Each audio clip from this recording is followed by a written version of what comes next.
అలిపిరి సమీపంలో అసంపూర్తిగా ఉన్న శనీశ్వర విగ్రహంపై 2 దశాబ్దాల తరువాత అకస్మాత్తుగా రాజకీయ దుమారం చెలరేగింది. ఇది విష్ణుమూర్తి విగ్రహమన్న టీటీడీ మాజీ చైర్మన్ భూమన కరుణాకర్ రెడ్డి ఆరోపణలపై రచ్చ జరుగుతోంది. కూటమి ప్రభుత్వం హిందూ ధర్మానికి తూట్లు పొడుస్తోందంటూ మొత్తం వ్యవహారంపై సోషల్ మీడియాలో భూమన పెడుతున్న పోస్టులు ఇప్పుడు వివాదాస్పదమవుతున్నాయి. పోలీసులు నోటీసులు ఇవ్వడంతో అరెస్టు తప్పదేమోనని భయపడుతున్నారు. ఈ మొత్తం వ్యవహారం టీటీడీ మాజీ చైర్మన్ మెడకు చుట్టుకుంటోంది. నిగ్రహం లేకుండా భూమన కరుణాకర్ రెడ్డి చేస్తున్న విగ్రహ రాజకీయంపై ఇన్సైడ్ స్టోరీ.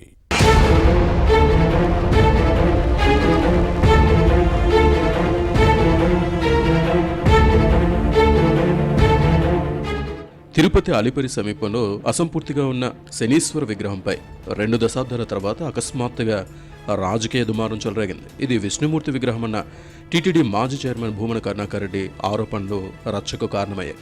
కూటమి ప్రభుత్వం అధికారంలోకి వచ్చిన తర్వాత హిందూ ధర్మానికి తూట్లు పొడుస్తుందన్న కరుణాకర్ రెడ్డి చేసిన కామెంట్స్పై విచారణకు హాజరవ్వాలంటూ పోలీసులు నోటీసులు ఇవ్వడంతో ఈ నేత చుట్టూ ఉచ్చు బిగుస్తోందని భావిస్తున్నారు. మద్యం కుంభకోణం కేసులో జైలుకు వెళ్లిన ఉమ్మడి చిత్తూరు జిల్లా వైసీపీ నేతలు చెవిరెడ్డి భాస్కర్ రెడ్డి, మిథున్ రెడ్డి ప్రభావం భూమనపై పడిందన్న చర్చ తిరుపతిలో సాగుతోంది. తాను ఎందుకు జైలుకు వెళ్లకూడదని అనుకున్నారు ఏమో శనీశ్వరుడి విగ్రహంపై రెచ్చిపోయారు. 22 సంవత్సరాల క్రితం ఓ ప్రైవేట్ శిల్పి చెక్కిన శనీశ్వరుడి విగ్రహాన్ని విష్ణు స్టాట్యూ అంటూ సోషల్ మీడియాలో చేసిన హడావిడితో కరుణాకర్ రెడ్డి చిక్కుల్లో పడ్డారు. ఈ విగ్రహం విష్ణుమూర్తిది కాదు, అది అభయ శనీశ్వరుడు. గతంలో 2 సార్లు టీటీడీ చైర్మన్గా పనిచేసిన భూమనకు ఈ విషయం తెలియదా అని కూటమి పార్టీ నేతలు ప్రశ్నించడంతో గొక్క తిప్పుకోలేకపోతున్నారు. ఈ వివాదంపై టీటీడీ పాలక మండలి సమావేశంలో చర్చ జరిగింది. తప్పుడు ప్రచారం చేసే వారిపై క్రిమినల్ కేసులు పెట్టి జైలుకు పంపుతామని హెచ్చరించింది.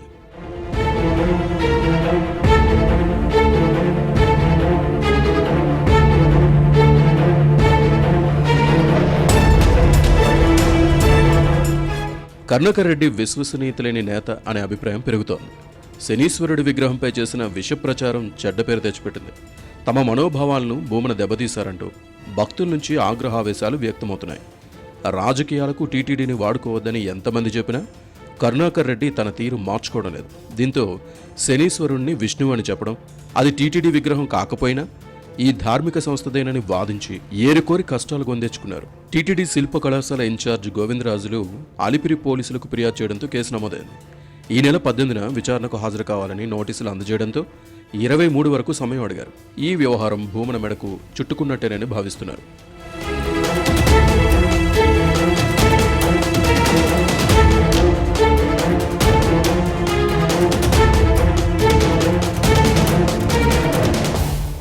మరోవైపు వైసీపీ ప్రభుత్వ హయాంలో టీటీడీలో అక్రమాలు జరిగాయన్న ఆరోపణలపై విజిలెన్స్ విచారణ పూర్తయింది.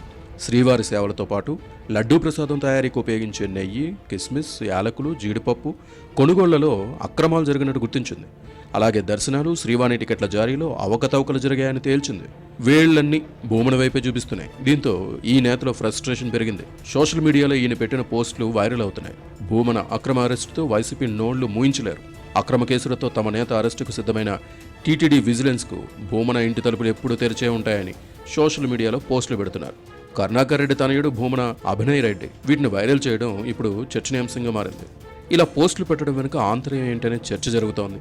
భూమన కుటుంబం అరెస్ట్ అవ్వాలని ఉద్దేశపూర్వకంగానే సోషల్ మీడియాలో రాద్ధాంతం చేస్తోందనే భావన కలుగుతోంది. ఇదంతా జగన్ మన్ననలు పొందేందుకేనని భావిస్తున్నారు.